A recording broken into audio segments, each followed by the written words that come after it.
Hello, everybody out there, and welcome to another episode of the Talk That Talk Show with me, Barry Holmes. We are here for our championship edition of the Talk That Talk Show here at 195 episodes. And it's without further ado, we're making this episode a little bit later than usual. I've definitely embraced this Sunday slot. But, one of the things that kind of marks the end when we see the Super Bowl is the end of football. And I think that we've got, a lot that we were able to watch this season. And it was one of the most entertaining seasons that, we've seen in a long time, in my opinion. And I feel like even the storyline going into this Super Bowl was, one that we haven't seen before, where you have two teams that are just so evenly matched. And there was so much drama throughout the playoffs, but again, this marks the official end of the NFL season. And sure, I'm sad because, I loved putting together some nice parlays with some of the football games, and, my fantasy football team didn't do as well as I would have liked to this season. But nonetheless, it was a great NFL season, and I'm sad to see it go. And in closing this NFL season, I definitely want to congratulate the Philadelphia Eagles for doing something that we haven't seen many NFL teams do. The Philadelphia Eagles, outside of that one loss where Gardner Minshew was the starter that day, I think it was against the Lions. The Philadelphia Eagles set the blueprint of kind of old school smash mouth football, getting power back to the run game, and really just relying on that defense as far as, creating turnovers. We saw that defensive line garnered so many sacks throughout the season. And, the defense has kind of been one of those things that has been kind of overlooked based off of the strong run game that the Eagles had most of this season. And, I think that it's without question. I saw something before, I think it was like Super Bowl interviews, and they had asked Jalen Hurts, one of the reporters had apologized to him.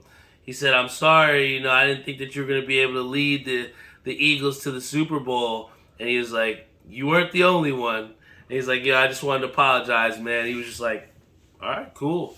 And I think that, Jalen Hurts, from what we saw this regular season and also what we saw in the postseason, he's someone that you definitely want to build your franchise around. I mean, I think when we have to, and I'll get into, my favorite quarterback, Patrick Mahomes, obviously. But again, I want to take some time to really talk about what Jalen Hurts did here this season.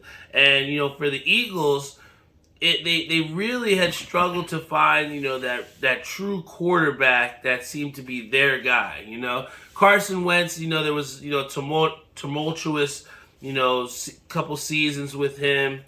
Nick Foles, it was like a flash of lightning, and, he did what he did in the Super Bowl. But, there hasn't been a consistent, really good quarterback for the Eagles since really Donovan McNabb. Even Michael Vick gave you a couple good years, but, the consistency and the longevity that I can see Jalen Hurts quarterbacking the Philadelphia Eagles at a high level, I think that you have nothing but a bright future to look forward to if you're a Philadelphia Eagles fan. Jalen Hurts looks every bit of as advertised as a leader. You don't really see him in trouble or doing anything detrimental to the team. He just seems like a guy that's locked in and then will give you everything he's got. I mean, for Christ's sakes, the guy had, 3 rushing touchdowns, which hadn't been done since, I believe, Terrell Davis. So, again, Jalen Hurts, if you're an Eagles fan, is someone that you should be very, very happy with that is your quarterback and will be the face of your franchise. If I were a Philadelphia Eagles fan, I would be telling, whatever front office to give that man the contract extension that he wants. Because Jalen Hurts is every bit as advertised as not only a leader, but a great football player as well, too. And also, one thing that I have to say I don't know what was going on with Miles Sanders, but Kenneth Gainwell looked like a very, very good runner and someone that you might see break out for the Philadelphia Eagles next season based off what we saw in the Super Bowl. He was running super hard and really relegated Miles Sanders to the bench. I know a lot of people who had some prop bets on him in the rushing yards and came up a little bit short, obviously, with the lack of usage. But the Philadelphia Eagles, they put up a valiant effort. Definitely had one of the greatest regular seasons in history. But I think what we saw was a very highly motivated Patrick Mahomes doing what Patrick Mahomes does.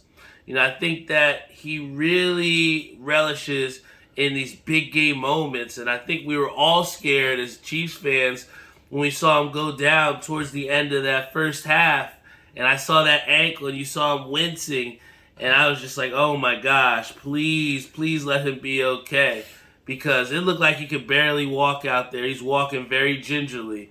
But what we saw was the heart of a champion.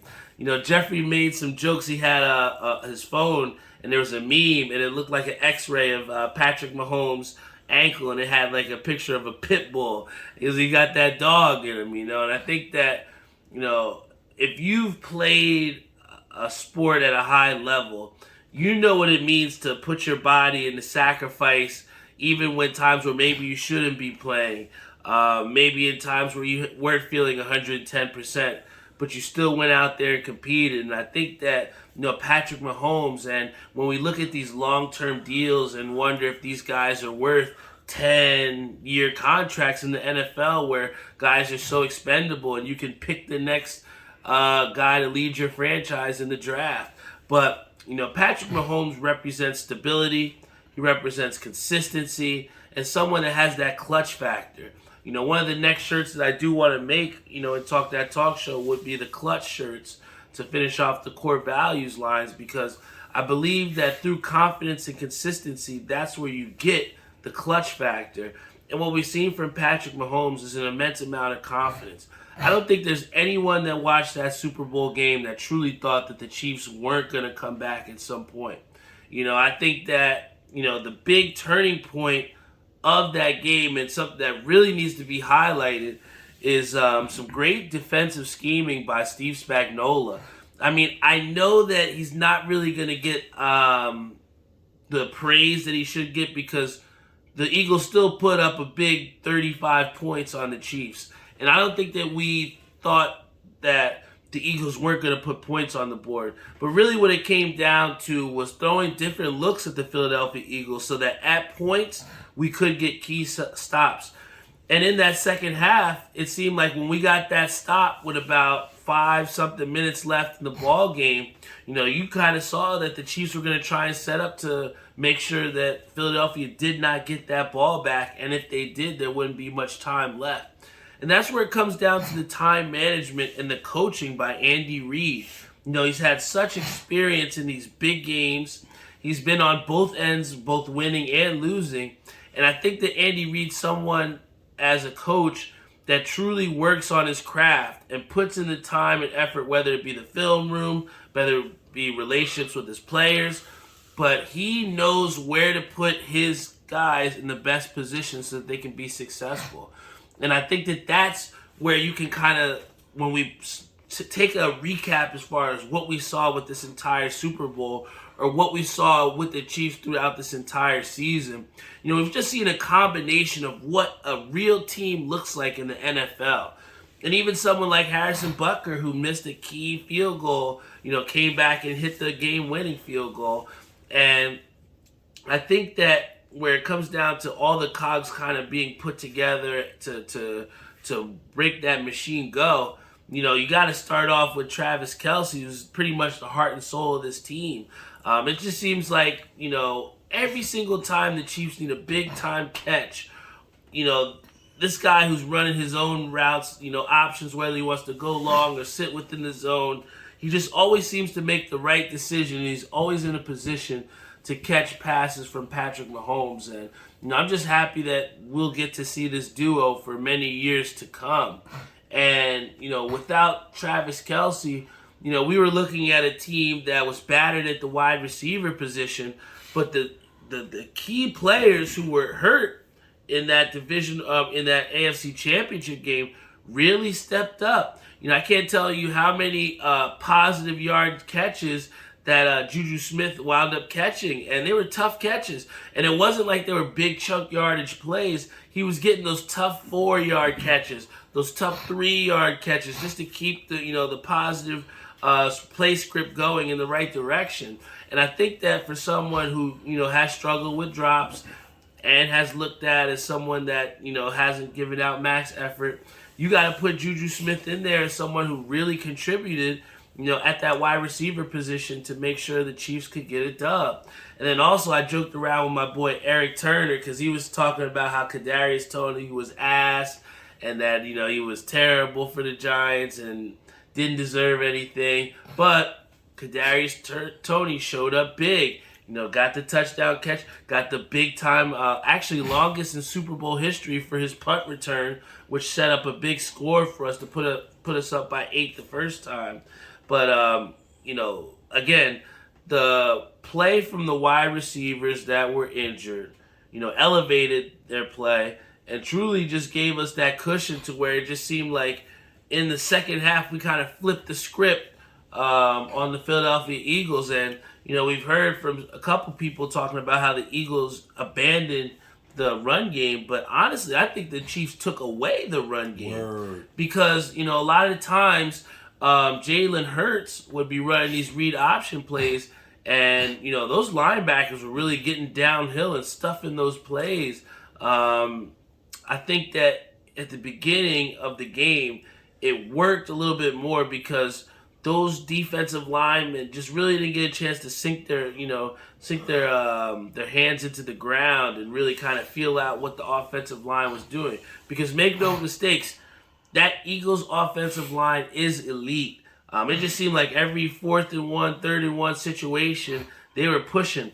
I remember the one time Chris Jones actually jumped over the line, stopped Jalen Hurts in the air, but because of the progress of that offensive line, they pushed him ahead.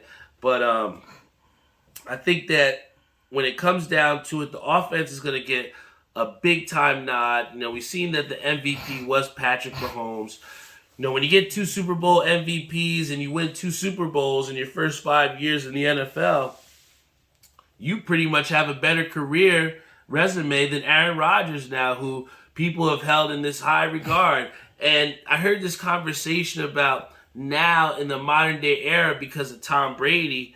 It used to be you get 1 Super Bowl, you're in an elite class, and now you're in, maybe potential Hall of Famer. Now that bar has kind of gotten raised to where you need to win multiple Super Bowls, and Patrick Mahomes has put himself in that conversation of winning multiple Super Bowls, and I think that he is not done with creating to his legacy. It just seems like every time in these big games, whether he seems to get some sort of injury that's going to bar him from putting out his 100% physically, he just always finds a way to just will them. I mean, there was one play where he was damn near horizontal to the ground, and he completes a shoelace catch to Travis Kelce to move the sticks. And that's just like one of many plays that Travis Kelce and Patrick Mahomes, kind of have that synchronization together with. And then even to have the courage from Patrick Mahomes to run the football in the second half. Anybody else, when they had a tough injury like that or a scare where he was damn near hobbling off that field, anybody that has that happen, you're going to think twice about what you do running the football. Just ask Cam Newton in the Super Bowl where he didn't want to recover that fumble against the Broncos. But, when you get hit like that, our first reaction is to, maybe not do that again. That's a natural deterrent, right? But Patrick Mahomes did the exact opposite and really got some big-time plays for us down the stretch, utilizing his legs, which weren't 100%. And that's why I feel like, if you're somebody that's looking to get a franchise player, You want someone that you're going to build your franchise around. You want someone that's going to lay their body on the line. We talked about, people saying that they die for this game and really willing to risk their lives. When you have someone like DeMar Hamlin who pretty much is surviving and, escaped out with his life, this just shows you just how vicious this game can be. And when you look at the physicality which was played with in the Super Bowl, there was a time where I thought Isaiah Pacheco really just got the wind knocked out of him and then comes back to run the ball even harder afterwards, So, it takes a different type of mentality to go out there and succeed at the highest level. And that's why I think it just makes this Super Bowl a little bit more memorable because, the first one that we won against the 49ers definitely was a good game. But I think this was a signature win as far as Patrick Mahomes' legacy because of the fact that he had all the odds, against his favor. He comes in as an underdog, comes in with a hobbled ankle, comes in with a battered wide receiver core, goes up with a defense that seems like underachievers or, always is given, that backhand. So, my boy Patrick Mahomes had all the cards against him, and yet he still comes out and delivers the Chiefs a win.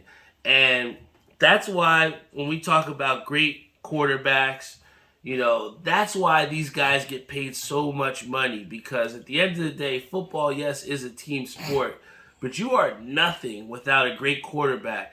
And there's 100% reasons why the Chiefs and the Eagles wound up being in the Super Bowl because of great quarterback play. And you look at the 49ers. Had they had a quarterback, maybe this would have been a different story. Maybe we don't have the Eagles in the Super Bowl. Who knows? But all I know is, quarterback play is super important here in the NFL. And the Chiefs proved that, amidst all the doubt, amidst everything that was kind of stacked up against them, they were still able to come out on top. And, a lot of people were saying that because we messed with the Rocky statue that, we were kind of signing our own death wish. But, I think that's all, speculation and hijinks. The Chiefs did not suffer from messing with that statue. And, it was dope. I got to spend a little time with my sister and some of my friends from the bowling community. Watched the game with me. Shout out to Ishabad Crane as well. Big shout out to Tori and TK for hosting. Thank you. It was a great Super Bowl event at your house. But I just really enjoyed this Super Bowl for the simple fact that, it was a memorable one. I think that with everything stacked against us, and then it was also cool to see some of the different prop bets and parlays hit throughout the game, same gamers. We did call that Travis Kelce touchdown if you were listening into us the past week. So there was definitely, I think you said, did you say Isaiah Pacheco you thought was going to score as well too? So yes. I think we went 2 for 2 as far as our Super Bowl touchdown predictions. So now with, the Super Bowl ending, we all know what this is now leading into. And we are now about to head into March Madness. Yes. If you have not been up on your college basketball, now would be the time to watch some of these conference games before the conference tournaments start because, this is a very, very deep tournament. We saw Purdue just got knocked off again. With some of these conferences, the division has been very, very, very tight. And a lot of these guys have 3, 4, 5 losses that are in your top 5, top 10. So that should just tell you just the volatility within college basketball. And I've really enjoyed watching some of these small mid-major schools. And we see, here in the brackets how there's, instability at the top. So, if you have not watched any college basketball, I would definitely suggest you check it out leading into the March Madness. But I think that the one thing that we all have to talk about, would have liked to have Jeff on here, but, hopefully sometime soon we'll be able to make it work. But I think the biggest headline of the week had to definitely be Kyrie Irving getting traded to the Dallas Mavericks. And, I said this before about how a lot of the Nets faithful are going to be disappointed and might hop off the bandwagon just because of the fact that, when KD and Kyrie decide to, I guess, stay for whatever long that it was for this season, we saw those bandwagon fans that, truly believed that the Nets were going to be contenders. And why would you not think that they were, especially when they had James Harden last season as well, too. And I just feel like as basketball fans, we were robbed of the true Brooklyn experience because, with Kyrie, James Harden, and KD, that seemed like to be one of the craziest super teams ever assembled. And, I mean, geez, how could they ever lose, right? But it was just disappointing to see that didn't work out. It kind of just shows you just how important chemistry is within team sports. And, KD leaving to go to Phoenix also shows that the Nets were just kind of, they knew that, their star players weren't exactly bought in. And we talk about it all the time where if, people are places where they don't want to be, you can't force them to stay there. And I think that the Nets did what they could. They got a lot of draft stock for them. Got definitely some key pieces like Mikal Bridges and Spencer Dinwiddie. I was joking with Jeff because he was so excited about getting Dorian Finney-Smith.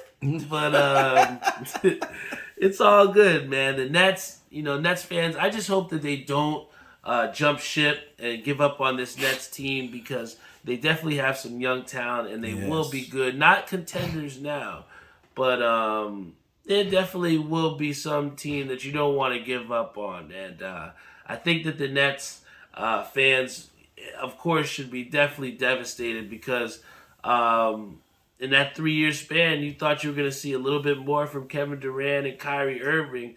But I guess, again, to then trade them and get rid of that little circus or the constant questions that surround whether KD's playing or what's going on with Kyrie at this juncture outside of basketball.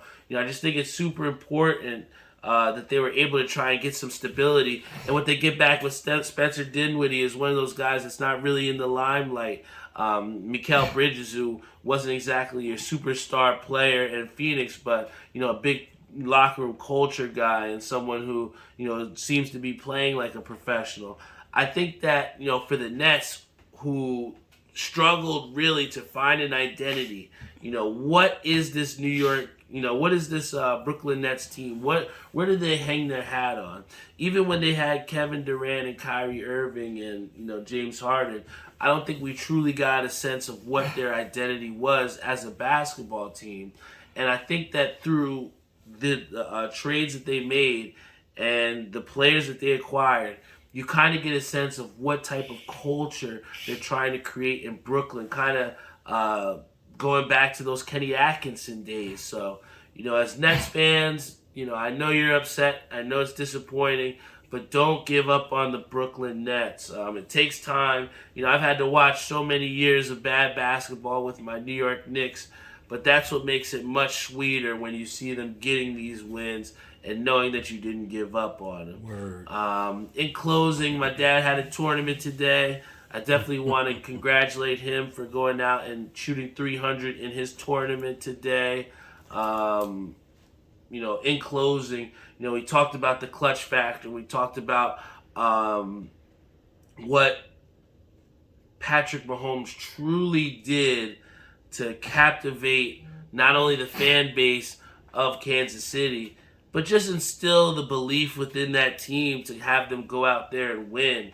And I think that, to see my dad go out there and accomplish something that he's really worked on, hard with his craft, I think that was important to him to kind of see that, he kind of has his swagger back. And for someone like Pops who, has been happy with his performances in the past couple weeks, but knows that he had a little bit more to give. I think that, that was proof to him to show that, he could still do this thing, man. And I'm definitely happy for him. Wanted to congratulate him for shooting 300 at a UBA tournament event, which, is not easy to do, guys. It's very difficult. And I think that, again, it kind of just shows to everyone else out there that tunes into these episodes and that actually knows Pops personally, is that, if you put your mind to something, if you put the work in, if you put the practice time in, anything is possible. You can really do anything. And I think that, in doing so, it'll be exciting to see what Pops can do with these next couple weeks to see, if this kind of, gives him a boost or going into these next couple weeks of the bowling season for him. And then also, for anybody, again, that tunes into this show, we want to give a big time shout out to Doc. She's going to be having her surgery in the next couple weeks. We want to bring all of our thoughts and prayers and positive energy over towards Doc to make sure that she can have a successful surgery and come out A-OK and brand new. So we thank you guys for your support as always. This is the Talk That Talk Show, episode 195 in the books. It didn't matter whether it was 11 o'clock, 11:30, if it was Super Bowl Sunday. It's an important day as a fan of the Kansas City Chiefs, but most importantly as a podcast host that represents consistency and represents stability, something that you can depend on, dependability. That's what it's all about. And I think that that's some keys as to why the Chiefs were really able to get this Super Bowl win here, is because they had the leaders in place to ensure that victory was the only option in the Super Bowl. And I think that, in being a leader of this Talk That Talk show and having the passion that I do for this show and growing it, it's easy to make the decisions and the sacrifices to make sure this shit happens, man. And I'm just so happy that we're, closing in on 5 episodes left until the 200th episode. If you have not gotten a chance to already, make sure you grab yourself a Talk That Talk Show hoodie. We just re-released my first ever hoodie. I remember when I had just released, I think, a couple shirts, and I know I had to, bump up, the price as far as making the hoodies, and I was worried about spending the extra money and wondering if people would support me in the way that I wanted them to fill out a full order. And I just decided to trust myself, believe in myself, and invest in myself. And the rest was history. I wound up selling out that hoodie in 6 hours. And I vowed to myself that I would never not invest in myself or believe in myself. And that's why I really wanted to re-release that hoodie, because, just the importance of what that hoodie meant to me. And I definitely wanted to add it back into the rotation. So, to go to Tori's house, my sister's house, and seeing multiple people wearing that hoodie, it's one of the best feelings, man, and a validating feeling that I made the right decision in re-releasing them. But it's just amazing to sit here before you guys. I know I'm only just a week out of the accident, but still fresh to me in my mind. And I just think about, again, having a new lease on life, and I don't want to be repetitive, but, it just feels good to be here. It feels good to just talk to you guys each and every week. It feels good to have a raffle that you could potentially participate in to design the next colorway for the Talk That Talk Show hoodie. We're going to be pulling the winner for that on the 200th episode, so you guys have 5 weeks left to try and enter for the hoodie colorway design raffle. $1 a raffle ticket, $20 max tickets that you can purchase, and we're going to pick the winner on the 200th episode, and that winner will get to design the next colorway for the Talk That Talk Show hoodie. So again, with the merch that we're putting out here, I'm just trying to be more directed and giving you all what you want, and that's part of why this project is so important, because it's definitely me up here giving you my thoughts unfiltered and some of the things that I think you would want to hear about. But at the same time, giving you what you want and giving you 100% of myself. And that's what makes this show pop, man. And that's why, we're past 25,000 downloads and we'll continue to keep going each and every week because that's what you sign up for when you subscribe to the Talk That Talk Show. That's what you get when you decide to put a Talk That Talk Show shirt or hoodie on that you bought from me. You get someone that is committed to this show and delivering it to you every single week, no matter what is going on in my life. And I appreciate you all so much. Big shout out to Alex Malonis on our Instagram Live, Reese on our Facebook Live, Bud Stevens, Christopher Rodriguez, Russ Ryman, Brian Spawn on our Instagram live stream. Everyone else out there that's going to watch us on YouTube after we go off live, I love you all. I thank you all so much for being here with me.